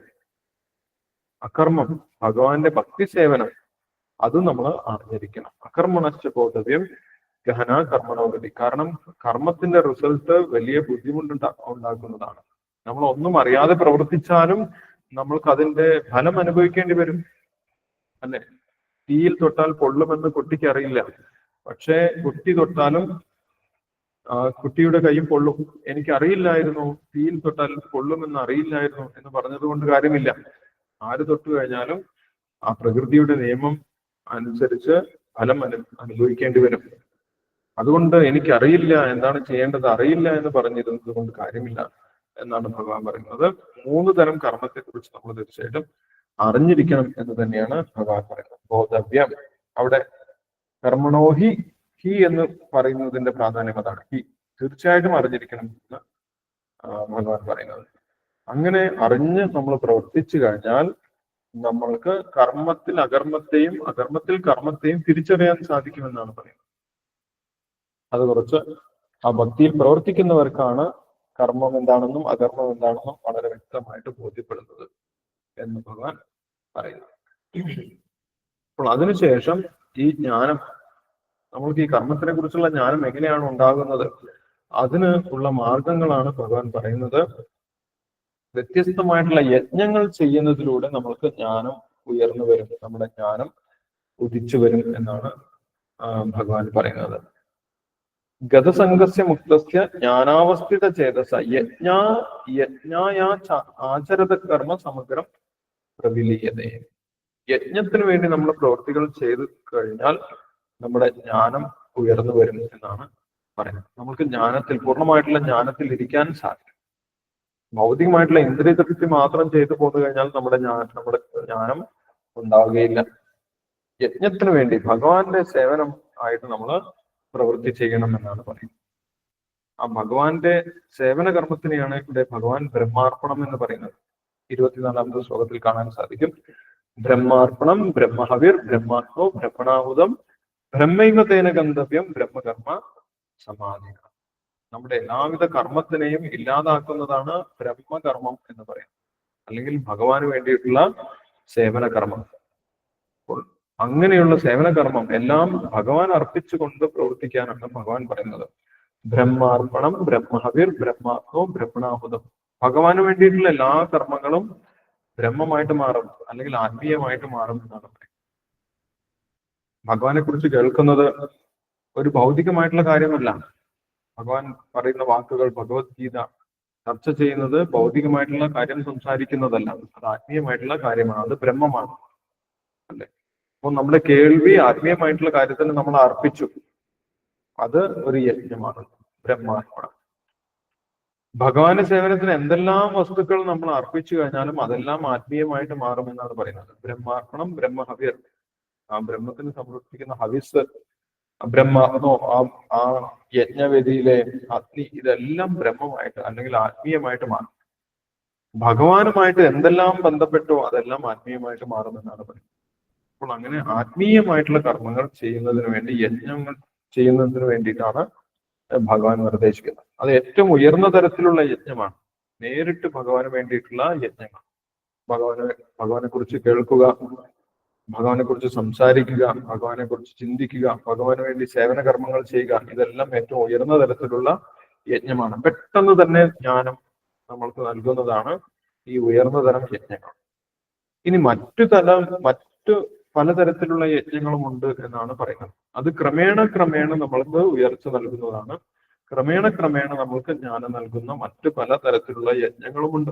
അതും ഭഗവാൻ അംഗീകരിക്കുന്നുണ്ട്. അതെല്ലാം വേദങ്ങളിൽ പറഞ്ഞതായതുകൊണ്ട് അതെല്ലാം ഭഗവാൻ അംഗീകരിക്കുന്നുണ്ട്. ആ യജ്ഞങ്ങളെ കുറിച്ച് ഭഗവാൻ വിശദീകരിക്കുന്നു. ദൈവമേ അപരേ യജ്ഞം യോഗിന പരിഭാസതേ, ബ്രഹ്മാത്മാം അപരേ യജ്ഞം യജ്ഞേനൈവോപ ജുഹ്വതി. ശ്രോത്രാദീൻ ഇന്ദ്രിയാണ്യന്യേ സംയമാഗ്നിഷു ജുഹ്വതി, ശബ്ദാദീൻ വിഷയാനന്യ ഇന്ദ്രിയാഗ്നിഷു ജുഹ്വതി. ചില ആളുകൾ ഇന്ദ്രിയങ്ങളെ നിയന്ത്രിച്ചുകൊണ്ട് യജ്ഞം ചെയ്യും. ദ്രവ്യയജ്ഞ, തപോയജ്ഞ, യോഗയജ്ഞ തഥാപരേ, സ്വാധ്യായ ജ്ഞാനയജ്ഞാച്ച യഥയ സംശ്രിതവൃത. ദ്രവ്യയജ്ഞമുണ്ട്, അതേപോലെ തപസ് ചെയ്തുകൊണ്ടുള്ള യജ്ഞമുണ്ട്, യോഗയജ്ഞമുണ്ട്, യോഗ പ്രാക്ടീസ് ചെയ്യുന്ന യജ്ഞമുണ്ട്, സ്വാധ്യായം, ഈ വേദങ്ങളൊക്കെ വായിച്ചു പഠിക്കുന്ന യജ്ഞം, അതും യജ്ഞമാണ് എന്നാണ് പറയുന്നത്. ഇതെല്ലാം നേരിട്ട് ഭഗവാനുമായിട്ട് ബന്ധപ്പെട്ടതല്ലെങ്കിൽ പോലും അതെല്ലാം ആത്മീയമായിട്ടുള്ള ശുദ്ധീകരണത്തിന് നല്ലതാണ്, അല്ലെങ്കിൽ ജ്ഞാനം ആർജിക്കുന്നതിന് നമ്മളെ സഹായിക്കുന്നതാണ് എന്ന് പറയും. ഇങ്ങനെ യജ്ഞങ്ങൾ തുടർച്ചയായി ചെയ്തു പോന്നു കഴിഞ്ഞാൽ എന്ത് സംഭവിക്കും? നമ്മൾക്ക് ജ്ഞാനം ഉണ്ടാകും എന്നാണ് പറയുന്നത്. നമ്മുടെ എല്ലാവിധ പാപങ്ങളും ഇല്ലാതായി, യജ്ഞങ്ങൾ ചെയ്യുന്തോറും പാപങ്ങൾ ഇല്ലാതായി ജ്ഞാനം ആർജിക്കാൻ ഒരു വ്യക്തിക്ക് സാധിക്കും എന്നാണ് പറയുന്നത്. 30ാമത്തെ ശ്ലോകത്തിൽ സർവേപ്യതേ യജ്ഞവിദോ യജ്ഞക്ഷപിത കൽമഷ. യജ്ഞം ചെയ്യുന്തോറും ഒരു വ്യക്തിയുടെ പാപങ്ങൾ ഇല്ലാതാകും. യജ്ഞശിഷ്ടാമൃത ഭുജോ യാന്തി ബ്രഹ്മ സനാതന. ആ ബ്രഹ്മത്തെ കുറിച്ചുള്ള ജ്ഞാനം ഒരു വ്യക്തിക്ക് ലഭിക്കുകയും ചെയ്യും എന്നാണ് പറയുന്നത്. അതുകൊണ്ട് യജ്ഞം ചെയ്യാൻ വേണ്ടിയിട്ടാണ് ഭഗവാൻ വീണ്ടും നിർദ്ദേശിക്കുന്നത്. 3ാമത്തെ അധ്യായത്തിൽ ഭഗവാൻ യജ്ഞാർത്ഥാത് കർമ്മണോ അന്യത്ര ലോകോയം കർമ്മവന്തന എന്ന് പറഞ്ഞിട്ടുണ്ടായിരുന്നു. ഇവിടെ ഭഗവാൻ പറയുന്നത് നായം ലോകോസ്യ അയജ്ഞസ്യ കുതോന്യ കുരുസത്തമ. യജ്ഞം ചെയ്യാതെ ഒരു വ്യക്തിക്ക് ഈ ലോകത്തിൽ പോലും സുഖമായിട്ട് ജീവിക്കാൻ സാധിക്കുകയില്ല. പിന്നെ മറ്റു ലോകത്തിനെ കുറിച്ച് എന്ത് പറയാനാണ് എന്നാണ് പറയുന്നത്. ഉയർന്ന ലോകത്തിലേക്ക് പോകുന്നതിനെ കുറിച്ച് ചിന്തിക്കേണ്ട ആവശ്യമേ ഇല്ല. ഈ ലോകത്തിൽ ഭഗവാന് വേണ്ടി പ്രവർത്തിക്കണം. അങ്ങനെയാണെങ്കിലേ നമ്മൾക്ക് ഈ ലോകത്തിൽ സമാധാനം ഉണ്ടാവുകയുള്ളൂ. അടുത്ത ജന്മത്തിൽ ഭഗവാന്റെ അടുത്തേക്ക് ഉയർന്ന് തിരിച്ചു പോകാനും സാധിക്കുകയുള്ളൂ എന്നാണ് പറയുന്നത്. ഇപ്പൊ വ്യത്യസ്ത തരത്തിലുള്ള യജ്ഞമുണ്ട്. അതിൽ ഏറ്റവും ഉന്നതമായിട്ടുള്ള യജ്ഞം ജ്ഞാനയജ്ഞമാണ് എന്ന് ഭഗവാൻ പറയുന്നു. എന്താണ് ജ്ഞാനയജ്ഞം? ഭഗവാനെ കുറിച്ചുള്ള ജ്ഞാനം നമ്മൾ സ്വീകരിക്കുക, ആർജിക്കുക എന്നുള്ളതാണ് ജ്ഞാനയജ്ഞം. ഭഗവാനെ കുറിച്ചുള്ള അറിവോടുകൂടി ഭഗവാന് വേണ്ടി പ്രവർത്തിക്കുക, അതാണ് ജ്ഞാനയജ്ഞം. ഭഗവാനെ കുറിച്ച് അറിയാതെ യജ്ഞങ്ങൾ ചെയ്യുന്നതിനേക്കാൾ എത്രയോ ശ്രേഷ്ഠമാണ് ഭഗവാനെ കുറിച്ച് അറിഞ്ഞുകൊണ്ട് ഭഗവാന്റെ സേവനങ്ങൾ ചെയ്യുന്നത് എന്നാണ് പറയുന്നത്. അപ്പോൾ ഭഗവാനെ കുറിച്ചുള്ള ആ ജ്ഞാനം നമ്മൾക്ക് എവിടുന്ന് കിട്ടും എന്നാണ് 34ാമത്തെ ശ്ലോകത്തിൽ പറയുന്നത്. തദ്വിദ്ധി പ്രണിപാതേന പരിപ്രശ്നേന സേവയാ ഉപദേക്ഷന്തി തേ ജ്ഞാനം ജ്ഞാനിന തത്വദർശന. തത്വദർശന, ഭഗവാനെ കുറിച്ചുള്ള സത്യം മനസ്സിലാക്കിയിട്ടുള്ള ഒരു ഗുരുവിനെ നമ്മൾ, ആത്മീയ ഗുരുവിനെ സമീപിക്കണം എന്നാണ് പറയുന്നത്. ഭഗവാനെ കുറിച്ചുള്ള ജ്ഞാനം ആ വ്യക്തിക്ക് എവിടെ നിന്നാണ് കിട്ടിയിട്ടുള്ളത്? അത് നേരത്തെ ഭഗവാൻ പറഞ്ഞിട്ടുണ്ട്. ഏവം പരമ്പരാപ്രാപ്തം, ഗുരു പരമ്പരയിലൂടെയാണ് ഭഗവാനെ കുറിച്ചുള്ള ജ്ഞാനം ഒരു വ്യക്തിക്ക് കിട്ടുന്നത്. ആ ജ്ഞാനം അദ്ദേഹം ജീവിതത്തിൽ പ്രയോഗിച്ച് അത് സത്യമാണ് എന്ന് അദ്ദേഹത്തിന് ബോധ്യപ്പെട്ടിട്ടുണ്ട്. അങ്ങനെ സത്യം ബോധ്യപ്പെട്ട വ്യക്തിയാണ് തത്വദർശിന എന്ന് ഭഗവാൻ പറഞ്ഞിട്ടുള്ളത്. സത്യം, ഭഗവാനെ കുറിച്ചുള്ള സത്യം ബോധ്യപ്പെട്ട വ്യക്തിയാണ് തത്വദർശി എന്ന് പറയുന്നത്. ആ തത്വദർശികളിൽ നിന്നും ഭഗവാനെ കുറിച്ചുള്ള ജ്ഞാനം നമ്മൾക്കും ലഭിക്കും. എങ്ങനെയാണ് ലഭിക്കുന്നത്? തദ്വിധി പ്രണിപാതേന പരിപ്രശ്നേന സേവയാണ്. ഒരു ഗുരുവിനെ, നമ്മൾ ആധ്യാത്മിക ഗുരുവിനെ സമീപിക്കണം, അദ്ദേഹത്തെ ശരണം പ്രാപിക്കണം, അദ്ദേഹത്തിന് സേവനം ചെയ്യണം. സേവയാണ്. തർക്കത്തിലൂടെയല്ല ഭഗവാനെ കുറിച്ചുള്ള ജ്ഞാനം ലഭിക്കുന്നത്. തർക്കത്തിലൂടെ ഒരിക്കലും നമ്മൾക്ക് ഭഗവാനെ കുറിച്ചുള്ള, സംവാദത്തിലൂടെയോ വാഗ്വാദത്തിലൂടെയോ ഒന്നുമല്ല ഭഗവാനെ കുറിച്ചുള്ള ജ്ഞാനം ലഭിക്കുന്നത്. ഗുരുവിനെ സേവിക്കുന്നതിലൂടെയാണ് നമ്മൾക്ക് ഭഗവാനെ കുറിച്ചുള്ള ജ്ഞാനം ലഭിക്കുന്നത്. പരിപ്രശ്നേന സേവയാ ഉപദേശന്തി ജ്ഞാനം. അങ്ങനെ ഗുരുവിന്റെ സംതൃപ്തിയിലൂടെയാണ് ഭഗവാനെ കുറിച്ചുള്ള ജ്ഞാനം ഒരു വ്യക്തിക്ക് ലഭിക്കുന്നത് എന്നാണ് പറയുന്നത്. അങ്ങനെ ഭഗവാനെ കുറിച്ചുള്ള ജ്ഞാനം ആർക്കാണോ ലഭിച്ചിട്ടുള്ളത്, ആ വ്യക്തിക്ക് വീണ്ടും ഭൗതികമായിട്ടുള്ള മോഹം, സമ്മോഹം അല്ലെങ്കിൽ മായ അദ്ദേഹത്തിനെ ബാധിക്കുന്നില്ല എന്നാണ് പറയുന്നത്. ഭഗവാനെ കുറിച്ചുള്ള യഥാർത്ഥ ജ്ഞാനം ഒരു ഗുരുവിൽ നിന്ന് ലഭിച്ച വ്യക്തി പിന്നീട് മായയിൽ പെട്ടുപോകുന്നില്ല എന്ന് 35-ാമത്തെ ശ്ലോകത്തിൽ പറയുന്നു. യജ്ഞാത്വ ന പുനർമോഹം ഏവം യാസിസി പാണ്ഡവ ഏന ഭൂതാൻ അശേഷേണ ദ്രക്ഷ്യാത്മന്യധൂമയി. കാരണം എന്താണ്? എല്ലാ ജീവജാലങ്ങളും ഭഗവാന്റെ അംശമാണ് എന്ന് ആ വ്യക്തിക്ക് പൂർണ്ണമായിട്ടും ബോധ്യപ്പെട്ടിട്ടുണ്ടാകും. എന്റെ ശത്രുവായിട്ടിരിക്കുന്ന ആളും, എന്റെ മിത്രമായിട്ടിരിക്കുന്ന ആളും, എന്റെ ബന്ധുവായിട്ടിരിക്കുന്ന ആളും, എന്റെ ബന്ധു അല്ലാത്ത ആളും, എല്ലാവരും, എല്ലാ ജീവജാലങ്ങളും ഭഗവാന്റെ തന്നെ അംശമാണ്. ഭഗവാനാണെങ്കിൽ എല്ലാവരുടെയും സുഹൃത്തുമാണ് എന്ന് ആ വ്യക്തിക്ക് ബോധ്യപ്പെടും. അതുകൊണ്ട് ആ ജ്ഞാനത്തിലിരിക്കുന്ന ഒരു വ്യക്തിയെ മായ ഒരിക്കലും ബാധിക്കുന്നില്ല. അഹം മമേതി, ഇതെല്ലാം എന്റേതാണെന്നുള്ള ചിന്തയിൽ നിന്നും അദ്ദേഹം പുറത്തു വന്നിട്ടുണ്ടാകും. ഇതെല്ലാം ഭഗവാന്റേതാണ് എന്ന ആ വ്യക്തിക്ക് ബോധ്യപ്പെട്ടിട്ടുണ്ടാകും. ഇങ്ങനെ ജ്ഞാനം സ്വീകരിച്ച ഒരു വ്യക്തിയുടെ എല്ലാവിധ പൂർവിക പാപകർമ്മങ്ങളും ഒറ്റയടിക്ക് ഇല്ലാതാകും എന്നാണ് ഭഗവാൻ പറയുന്നത് അടുത്ത ശ്ലോകത്തിൽ. യഥൈതാംസി സമിഗ്ധോഗ്നിർ ഭസ്മസാത് കുരുതേ അർജുന ജ്ഞാനാഗ്നി സർവകർമാണി ഭസ്മസാത് കുരുതേ തഥാ. അഗ്നിയിൽ വിറകിട്ട് കഴിഞ്ഞാൽ ആ വിറക് നിമിഷ നേരം കൊണ്ട് കത്തി ഇല്ലാതാകുന്നത് പോലെ ഭഗവാനെ കുറിച്ചുള്ള ജ്ഞാനം ലഭിച്ച ഒരു വ്യക്തിയുടെ എല്ലാ പൂർവ്വകർമ്മങ്ങളും കത്തിച്ചാമ്പലായിട്ട് തീരുമെന്നാണ് പറയുന്നത്. ഭഗവാനെ കുറിച്ചുള്ള ജ്ഞാനം കൊണ്ട് എല്ലാ പൂർവ്വകർമ്മങ്ങളും കത്തി ഇല്ലാതാകുന്നില്ല എന്നാണ് പറയുന്നത്. അത്രയ്ക്കും പവിത്രമാണ്, ശുദ്ധീകരണ ശക്തിയുള്ളതാണ് ഭഗവാനെ കുറിച്ചുള്ള ജ്ഞാനം. ഭഗവാനെ കുറിച്ച് കേൾക്കുന്നത്, ഭഗവാനെ കുറിച്ച് അറിയുന്നത് അല്ലെ. ശൃണ്വതാം സ്വഗതാം കൃഷ്ണ പുണ്യശ്രവണ കീർത്തനാം ഹൃദയന്തസ്ഥോ ഹി അഭദ്രാണി വിധുനോതി സുഹൃത്സതാം. ഭാഗവതത്തിൽ പറയുന്നുണ്ട്. ഭഗവാൻ ശ്രീകൃഷ്ണനെ കുറിച്ച് കേൾക്കുന്തോറും നമ്മുടെ ഹൃദയത്തിലുള്ള എല്ലാ അഭദ്രങ്ങളും കത്തി ഇല്ലാതാകും, അല്ലെങ്കിൽ അത് കഴുകി കളയപ്പെടും. ഭഗവാൻ തന്നെ അതെല്ലാം ശുദ്ധീകരിക്കും എന്നാണ് പറയുന്നത്. ജ്ഞാനദീപേന ഭാസ്വത തേഷാം ഏവാനുകമ്പാർത്ഥം അഹം അജ്ഞാനജം തമ നാശയാമി ആത്മഭാവസ്ഥോ ജ്ഞാനദീപേന ഭാസ്വത. ഭഗവാനെ കുറിച്ചുള്ള ജ്ഞാനം കൊണ്ട് ഭഗവാൻ ആ ഹൃദയത്തെ ശുദ്ധീകരിക്കും എന്നാണ് പറയുന്നത്. അപ്പോൾ ജ്ഞാനം, ഭഗവാനെ കുറിച്ചുള്ള ജ്ഞാനമാണ് ഏറ്റവും പവിത്രമായിട്ടുള്ളത്. ഈ ലോകത്തിൽ നമ്മളെ ശുദ്ധീകരിക്കാൻ കഴിയുന്ന ഏറ്റവും വലിയ കാര്യം എന്താണ്? നമ്മുടെ തപസ്സോ അല്ലെങ്കിൽ നമ്മുടെ ദാനമോ അല്ലെങ്കിൽ നമ്മുടെ പഠനമോ അല്ലെങ്കിൽ നമ്മുടെ യജ്ഞങ്ങളോ ഒന്നുമല്ല. നമ്മളെ ശുദ്ധീകരിക്കാൻ ഏറ്റവും എളുപ്പത്തിൽ സാധിക്കുന്നത്, ഏറ്റവും ശക്തിയുള്ളത് ഭഗവാനെ കുറിച്ചുള്ള ജ്ഞാനമാണ് എന്നാണ് ഇവിടെ ഭഗവാൻ പറയുന്നത്.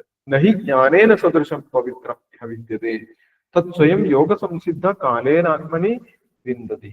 ഭഗവാനെ കുറിച്ചുള്ള ജ്ഞാനത്തിന് സദൃശമായിട്ട് പവിത്രീകരണ ശക്തിയുള്ളതായിട്ട് ഒന്നുമില്ല. പവിത്രം ഇഹ വിദ്യതേ. പവിത്രീകരിക്കുക എന്ന് പറഞ്ഞു കഴിഞ്ഞാൽ ശുദ്ധീകരിക്കുക. ഭഗവാൻ നമ്മുടെ ഹൃദയത്തെ ശുദ്ധീകരിക്കുന്നതിൽ ഏറ്റവും ഉന്നതമായിട്ടുള്ളത്, ഏറ്റവും ശക്തിമത്തായത് എന്താണ്? ഭഗവാനെ കുറിച്ചുള്ള ഈ ജ്ഞാനമാണ് എന്നാണ് പറയുന്നത്. നഹി ജ്ഞാനേന സദൃശം, ഭഗവാന്റെ ജ്ഞാനത്തെക്കാൾ ജ്ഞാനത്തിനോട് ഉപമിക്കാൻ മറ്റൊന്നുമില്ല ശുദ്ധീകരണ ശക്തിയിൽ എന്നാണ് പറയുന്നത്. തത് സ്വയം യോഗ സംസിദ്ധ കാലേനാത്മനി വിന്ദതി. നമ്മൾ ആ ഭഗവാന്റെ സേവനം ചെയ്യുന്ന സമയത്ത് ഓട്ടോമാറ്റിക് ആയിട്ട് ഈ ജ്ഞാനം നമ്മൾക്ക് ഉണ്ടായിക്കൊണ്ടിരിക്കുമെന്നാണ് പറയുന്നത്. നമ്മൾ പുസ്തകം പഠിച്ചില്ലെങ്കിൽ പോലും കുഴപ്പമില്ല, ഭഗവാനെ സേവിക്കും തോറും, ഭഗവാന്റെ നാമം ജപിക്കും തോറും നമ്മൾക്ക് ഈ ജ്ഞാനം ഭഗവാൻ തന്നെ പരമാത്മ രൂപത്തിൽ ഇരുന്നു കൊണ്ട് ഉള്ളിൽ നിന്ന് നൽകും. 9ാമത്തെ അധ്യായത്തിൽ ഈ കാര്യം ഭഗവാൻ പറയുന്നുണ്ട്. തേഷാം സതതയുക്താനാം ഭജതാം പ്രീതിപൂർവകം ദദാമി ബുദ്ധിയോഗം തം ഏനമാം ഉപയാന്തിതേ. ആരാണോ ഭഗവാനെ ഭജിക്കുന്നത്, പ്രേമപൂർവം സ്നേഹപൂർവം ഭജിക്കുന്നത്, അവർക്ക് ആവശ്യമായിട്ടുള്ള ജ്ഞാനം ഞാൻ തന്നെ നൽകും എന്ന് ഭഗവാൻ പറയും. അപ്പൊ ഭഗവാന്റെ സേവനത്തിൽ ഏർപ്പെട്ടാൽ മതി. അവർക്ക് തത്സ്വയം യോഗ സംസിദ്ധി കൊണ്ടാണ് ഈ ജ്ഞാനം ലഭിക്കുന്നത്. നമ്മൾ വെറുതെ ഇരുന്ന് കഴിഞ്ഞാൽ ഈ ജ്ഞാനം ലഭിക്കുന്നില്ല. നമ്മൾ ഭഗവാനെ കുറിച്ച് കേൾക്കണം, അതേപോലെ ഭഗവാന്റെ സേവനത്തിൽ ഏർപ്പെടണം. ആ ഭഗവാന്റെ സേവനത്തിൽ ഏർപ്പെടും തോറും യോഗ സംസിദ്ധി എന്ന് പറയുന്നതാണ്.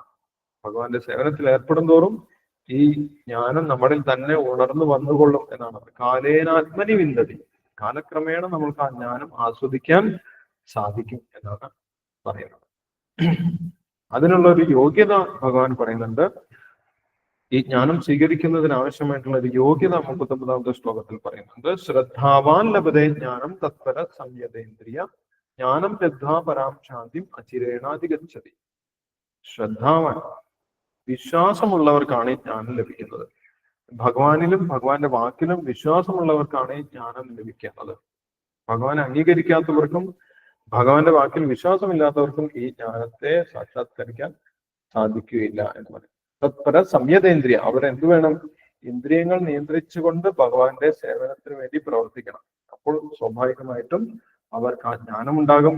ആ ജ്ഞാനം ആ ജ്ഞാനം ലഭിച്ചു കഴിഞ്ഞാൽ എന്ത് സംഭവിക്കും? 39ാമത്തെ ശ്ലോകത്തിൽ പറയാം.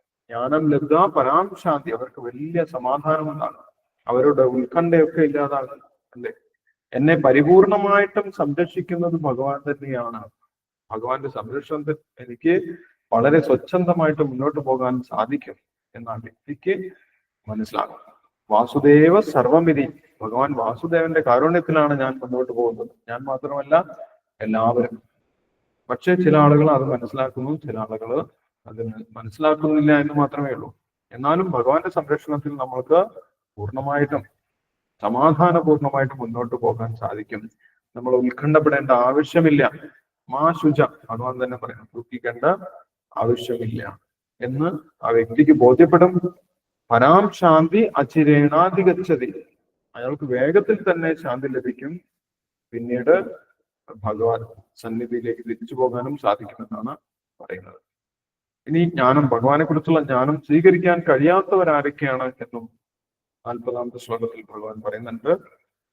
അജ്ഞശ്ച അശ്രദ്ധദാനശ്ച സംശയാത്മാ വിനശ്യതി നായം ലോകോസ്തിനപ്പരോ ന സുഖം സംശയാത്മ. ഭഗവാനെ കുറിച്ച് അറിയാൻ താല്പര്യമില്ലാത്ത അജ്ഞാനികൾ, ഈശ്വരനൊന്നുമില്ല എന്ന് പറഞ്ഞ് നടക്കുന്ന അവിശ്വാസികളായിട്ടുള്ള ആളുകൾ, അശ്രദ്ധദാനശ്ച, വിശ്വാസമില്ലാത്തവർ, സംശയാത്മാ, ഭഗവാന്റെ ജന്മകർമ്മങ്ങളിൽ സംശയമുള്ളവർക്ക്, ഭഗവാന്റെ വാക്കിൽ സംശയമുള്ളവർക്ക് ഒരിക്കലും ഈ ജ്ഞാനം സ്വീകരിക്കാൻ സാധിക്കുന്നില്ല. അതുകൊണ്ട് അവർക്ക് ഒരിക്കലും ഒരു സുഖവും ലഭിക്കുന്നില്ല എന്നാണ് പറയുന്നത്. ന്യായം ലോകോസ്തിനപ്പരോ ന സുഖം സംശയ. ഭഗവാന്റെ നിർദ്ദേശങ്ങളിൽ സംശയമുള്ളവർക്ക് ഈ ലോകത്തിൽ പോലും സുഖമായിട്ടിരിക്കാൻ സാധിക്കുന്നില്ല എന്നാണ് പറയുന്നത്. അവർക്ക് ഒരിക്കലും മനസ്സമാധാനം ഇല്ല. ഭൗതികമായിട്ടുള്ള നേട്ടമുണ്ടെങ്കിലും അവർക്ക് സ്വസ്ഥതയില്ല എന്നാണ് പറയുന്നത്. അപ്പോൾ ഭഗവാനെ കുറിച്ചുള്ള ജ്ഞാനം ലഭിച്ച ഈ ലോകത്തിൽ തന്നെ വലിയ നേട്ടമുണ്ട്, നമുക്ക് വലിയ സമാധാനം ഉണ്ടാകും എന്നാണ് പറയുന്നത്. അതുകൊണ്ട് എന്ത് ചെയ്യണം? നിന്റെ എല്ലാവിധ സംശയങ്ങളെയും ഈ ജ്ഞാനം കൊണ്ട്, ഭഗവാനെ കുറിച്ചുള്ള, ജീവാത്മാവും പരമാത്മാവും തമ്മിലുള്ള ബന്ധത്തെക്കുറിച്ച്, അല്ലെങ്കിൽ ഭഗവാൻ ശ്രീകൃഷ്ണനെ കുറിച്ചുള്ള ജ്ഞാനം കൊണ്ട് എന്ത് ചെയ്യണം? എല്ലാവിധ സംശയങ്ങളെയും ഇല്ലാതാക്കണം എന്നാണ് ഭഗവാൻ പറയുന്നത്. തസ്മാത് അജ്ഞാന സംബോധം. എവിടുന്നാണ് ഈ സംശയമൊക്കെ ഉണ്ടായത്? അജ്ഞാനത്തിൽ നിന്നാണ്. ഭഗവാനെ കുറിച്ചുള്ള മറവിയിൽ നിന്നാണ് എല്ലാവിധ സംശയവും ഉണ്ടായത്. ഭഗവാനെ മറന്നുപോയത് കൊണ്ടാണ് എല്ലാവിധ സംശയങ്ങളും ഉണ്ടായത്. സ്മൃതിഭ്രംശ ബുദ്ധിനാശോ ബുദ്ധിനാശാത് പ്രണശ്യതി. ഭഗവാനെ കുറിച്ച് മറന്നുപോയി, അപ്പോൾ ഭഗവാനെ കുറിച്ചുള്ള ജ്ഞാനവും ഇല്ലാതായി, ബുദ്ധിനാശം സംഭവിച്ചു. അങ്ങനെ ഒരുപാട് സംശയങ്ങളായി. എന്താണ് ചെയ്യേണ്ടത്, എന്താണ് ചെയ്യാൻ പാടില്ലാത്തത്, എന്തിനെയാണ് ഭയക്കേണ്ടത്, എന്തിനെയാണ് ഭയക്കാൻ പാടില്ലാത്തത്, ഇതൊന്നും വ്യക്തമായിട്ട് മനസ്സിലാക്കാൻ കഴിയാത്ത അവസ്ഥ വന്നു. ധർമ്മസമ്മൂഢ ചെയ്ത അർജുനൻ പറയുന്നുണ്ട്. കർമ്മണ്യ ദോഷോ പഹത സ്വഭാവം പൃച്ഛാമിത്വാം ധർമ്മസമ്മൂഢ ചെയ്ത. അങ്ങനെയുള്ള എല്ലാവിധ സംശയങ്ങളും വീണ്ടും ഭഗവാനെ കുറിച്ചുള്ള ജ്ഞാനം കൊണ്ട് ഇല്ലാതാക്കാൻ സാധിക്കുമെന്നാണ് ഭഗവാൻ പറയുന്നത്. തസ്മാത് അജ്ഞാന സംഭൂതം ഹൃദസ്ഥം ജ്ഞാനാസിനാത്മന. ഈ ജ്ഞാനം കൊണ്ട്, ഭഗവാനെ കുറിച്ചുള്ള ജ്ഞാനം കൊണ്ട് ഹൃദയത്തിലുള്ള എല്ലാ സംശയങ്ങളും ഇല്ലാതാക്കാൻ സാധിക്കും. ചിത്വനം സംശയം യോഗം ആദിഷ്ടോത്തിഷ്ട ഭാരത. അതുകൊണ്ട് യോഗനിഷ്ഠനായി ഭഗവത് സേവനത്തിലേക്ക് തിരിച്ചു വന്നുകൊണ്ട് ഭഗവാന്റെ നിർദ്ദേശം അനുസരിച്ച് പ്രവർത്തിക്കാൻ വേണ്ടിയാണ് ഭഗവാൻ നിർദ്ദേശിക്കുന്നത്. ഉത്തിഷ്ഠ, ഉണർന്നെഴുന്നേറ്റ് വീണ്ടും ഈ യുദ്ധം ചെയ്യണം. അതാണ് ഭഗവാന്റെ നിർദ്ദേശം ഭഗവാൻ പറയുന്നത്. അപ്പോൾ ഈ അധ്യായത്തിൽ ഭഗവാനെ കുറിച്ചുള്ള ജ്ഞാനത്തിന്റെ പ്രാധാന്യമാണ് പറയുന്നത്. ഭഗവാനെ കുറിച്ചുള്ള ജ്ഞാനം കൊണ്ട് തന്നെ കാമം, ഭൗതികമായിട്ടുള്ള ആഗ്രഹങ്ങളെ മറികടക്കാൻ സാധിക്കും, ഹൃദയ ശുദ്ധി കൈവരുത്താൻ സാധിക്കും. അങ്ങനെ ഈ ജീവിതത്തിൽ പരമമായിട്ടുള്ള ശാന്തി അനുഭവിക്കാൻ സാധിക്കും. മാത്രമല്ല ഭഗവാനിലേക്ക് തിരിച്ചു പോകാനുള്ള യോഗ്യത നേടാനും സാധിക്കും. ഭഗവാനെ കുറിച്ച് അറിഞ്ഞു കഴിഞ്ഞാൽ പിന്നെ പുനർജന്മമില്ല എന്ന് ഭഗവാൻ പറയും. ആ ഭഗവാനെ കുറിച്ചുള്ള അറിവ് നൽകാൻ വേണ്ടിയാണ് ഭഗവാൻ ഓരോ യുഗത്തിലും അവതരിക്കുന്നത്. ധർമ്മ സംസ്ഥാപനാർത്ഥായ സംഭവാമി യുഗേ യുഗേ എന്ന് പറയും. അപ്പം ഒരു സാധാരണ മനുഷ്യന്റെ ജന്മവും ഭഗവാന്റെ അവതാരവും തമ്മിൽ വ്യത്യാസമുണ്ട് എന്നുള്ള കാര്യം ഭഗവാൻ പറഞ്ഞു. അതേപോലെ ഭഗവത്ഗീതയുടെ ചരിത്രവും ഈ അധ്യായത്തിൽ ഭഗവാൻ പറഞ്ഞിട്ടുണ്ടായിരുന്നു. ആദ്യമായിട്ടല്ല ഭഗവാൻ ഭഗവത്ഗീത അർജുനന് ഉപദേശിക്കുന്നത്. അതിന്റെ മുന്നേ മറ്റു പല ഭക്തന്മാർക്കും ഭഗവാൻ ഉപദേശിച്ചിട്ടുണ്ട്. ബ്രഹ്മാവിന് ഭഗവാൻ ഈ ജ്ഞാനം ഉപദേശിച്ചിട്ടുണ്ട്. ഭാഗവതത്തിന്റെ ആദ്യത്തെ ശ്ലോകത്തിൽ നമുക്ക് കാണാൻ സാധിക്കും. തേനെ ബ്രഹ്മഹൃദ ആദികവയെ മുഖ്യം ദിയത് സൂര്യ. ബ്രഹ്മാവിന് ആദ്യമായിട്ട് ജ്ഞാനം ഉപദേശിച്ചിട്ടുള്ള ആ ഭഗവാൻ വാസുദേവന് നമസ്കാരം എന്ന് വ്യാസദേവൻ പറയുന്നുണ്ട്. ഇവിടെ ഭഗവാൻ തന്നെ പറയുന്നു, ഞാൻ ഈ ജ്ഞാനം പണ്ട് വിവസ്വാൻ എന്ന് പറഞ്ഞിട്ടുള്ള സൂര്യദേവന് ഉപദേശിച്ചിട്ടുണ്ടായിരുന്നു. ഇമം വിവസ്വതേ യോഗം പ്രോക്തവാൻ അഹമഭയം എന്ന് പറയും. ഭഗവാൻ ഈ ജ്ഞാനം ജനസമൂഹത്തിന് കൊടുത്തുകൊണ്ടിരിക്കുന്നുണ്ട്. കാരണം അത് മോക്ഷത്തിന് അത്യാവശ്യമാണ്. ഭഗവാനെ കുറിച്ച് അറിയാതെ ഒരു വ്യക്തിക്കും മോചനം നേടാൻ സാധിക്കുകയില്ല. ഭഗവാനെ കുറിച്ച് അറിഞ്ഞ് ശുദ്ധമായിട്ടുള്ള ഹൃദയം ശുദ്ധമാകുന്ന സമയത്താണ് ഒരു വ്യക്തിക്ക് മോചനം ലഭിക്കുന്നത് എന്ന് ഭഗവാൻ ഇവിടെ പറയുന്നുണ്ട്. അപ്പോൾ ഭഗവാനെ കുറിച്ചുള്ള ജ്ഞാനത്തിന്റെ പ്രാധാന്യമാണ് ഈ അധ്യായത്തിൽ ഭഗവാൻ പറയുന്നത്. ആ ജ്ഞാനത്തിൽ എങ്ങനെ പ്രവർത്തിക്കാം, പ്രാക്ടിക്കലായിട്ട് നമ്മൾക്ക് എങ്ങനെ പ്രവർത്തിക്കാം എന്നാണ് അടുത്ത അധ്യായത്തിൽ ഭഗവാൻ വിശദീകരിക്കുന്നത്. അത് നമുക്ക് അടുത്ത ദിവസം വായിക്കാം. ഇപ്പോൾ നമ്മൾ വായിച്ചതിൽ എന്തെങ്കിലും സംശയമുണ്ടെങ്കിൽ നമുക്ക് ഇപ്പോൾ ഡിസ്കസ് ചെയ്യാം. അതിനുശേഷം നമ്മൾ